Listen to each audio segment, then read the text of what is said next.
President নির্বাচনে চূড়ান্ত বিজয়ী নির্ধারণের রান অফ বা দ্বিতীয় পর্বের ভোট হচ্ছে ইরানে। সংস্কারপন্থী মাসুদ পেজেশকিয়ান আর কট্টরপন্থী সায়েদ জালেলের ভাগ্য নির্ধারণের লড়াই এটি।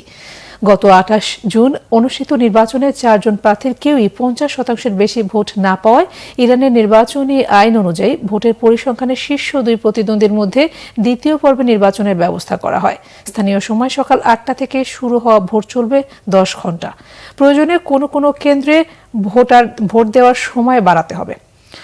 প্রথম পর্বে নির্বাচনে ভোট দিয়েছেন ২,৪৫,০০,০০০ ভোটার। এতে সংস্কারপন্থী পেজেশকিয়ান ১,৪,০০,০০০ এবং সাবেক প্রধান পরমাণু আলোচক ও বিপ্লবের মূলনীতির অনুসারী জালেলি ৯৪ লাখ ভোট পান।